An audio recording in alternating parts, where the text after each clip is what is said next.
Hello viewers, আজ আমি বাঙালিদের ট্র্যাডিশনাল শুক্তো রেসিপি নিয়ে হাজির হয়েছি। কিভাবে স্বাদে ও ফ্লেভারে শুক্তো বানিয়ে নেওয়া যায়, কী সেই বিশেষ মশলা অনুষ্ঠান বাড়ির শুক্তো খেতে ভালো হয়, আসুন জেনে নিই। প্রথমে শুকনো কড়াইয়ে আমি 5 ফোড়ন আর জিরেটাকে আমি ভালো ভালো করে নাড়িয়ে সেটাকে পিষে নিয়েছি। যদিও 5 ফোড়নের জিরে থাকে, কিন্তু তাও আমি জিরেটাকে অল্প করে মাত্রায় দিয়েছি স্বাদে আরও সুন্দর হবে বলে।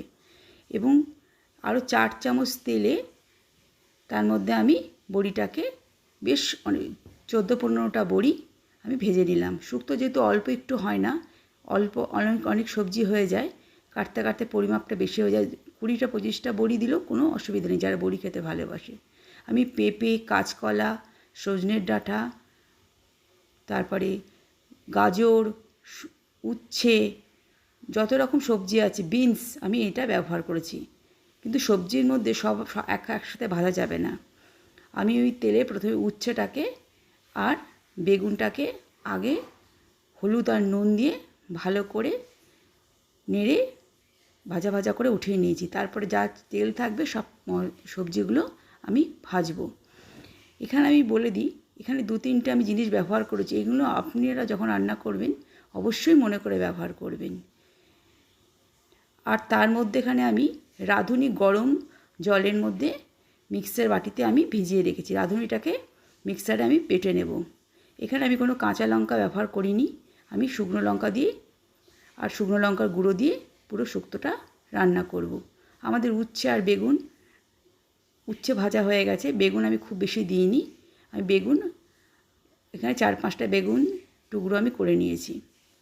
উচ্ছেতে বেশিরভাগ কাঁচকলা আর উচ্ছেটা বেশি আর পেঁপেটা বেশি সুন্দর লাগে খেতে, ওইগুলোর সংখ্যা আমি একটু বেশি দিয়েছি পরিমাপে।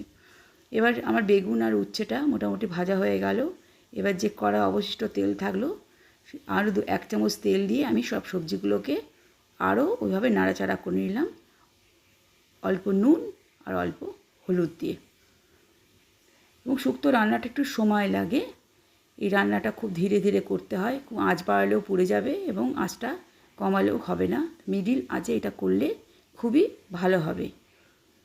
এভাবে আমি গাজর আর বিনস, কাঁচকলা, পেঁপে, আলু সব এভাবে দিয়ে দিলাম, আরও একটু লবণ আর একটু হলুদ অ্যাড করলাম। এভাবে আমি গ্যাসটাকে একটু বাড়িয়ে ভাজা ভাজা হয়ে গেলে এটাও আমি নামিয়ে নেব। রাঁধুনিটাকে আগেই আমি গরম জলে ভিজিয়ে রেখেছিলাম, এখানে আমি পিষে রেখে দিয়েছি। ওই মশলাটাও প্রথমের মশলাটা জিরে আর 5 ফোড়ন বাটা হয়ে গেছে। এখানে আমি কড়ায় আরও 2 চামচ সর্ষের তেল দিয়ে তেজপাতা আর শুকনো লঙ্কা দিলাম। কিন্তু বন্ধুরা, এখানে আমি কিন্তু অল্প হিং আমি ব্যবহার করব, একদম অল্প হিং আমি ব্যবহার করব। এখানে একদম অল্প হিং আমি ব্যবহার করব। এই জন্যে একদম যদি হিংটা না পুড়ে যায়, হিংটা দেওয়ার সঙ্গে সঙ্গেই আমি সবজিগুলোকে আমি দিয়ে দেব।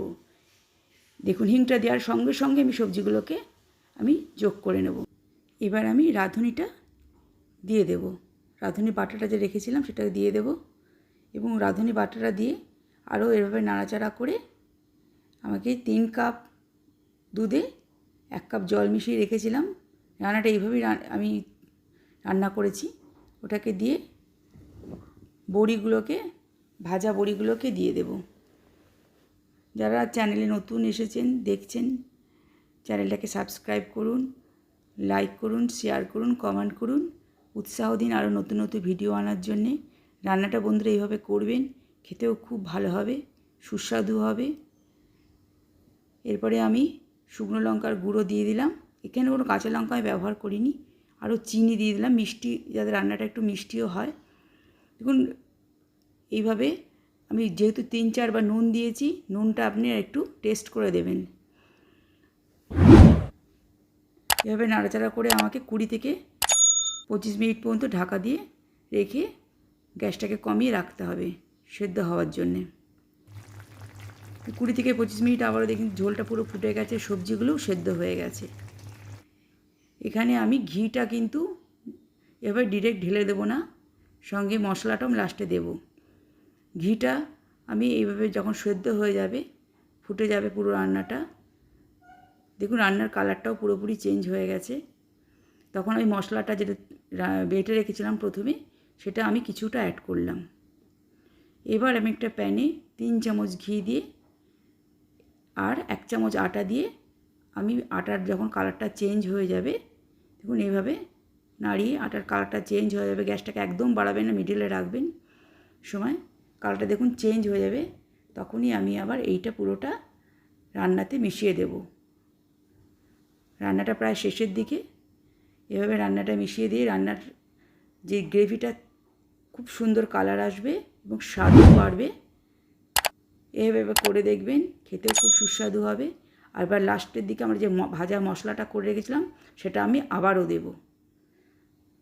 এভাবে রান্নাটা করে দেখবেন বন্ধুরা, খুবই সুন্দর হবে এবং যাদের দেবেন তারাও খুব আপনার প্রশংসা করবে। এই রেসিপিটা যদি ভালো লেগে থাকে আপনাদের, আবারও বলছি লাইক, শেয়ার, সাবস্ক্রাইব করবেন, চ্যানেলটাকে ভালোবাসা দেবেন। আরও এরকম রেসিপি নিয়ে আমি চলে আসতে পারি।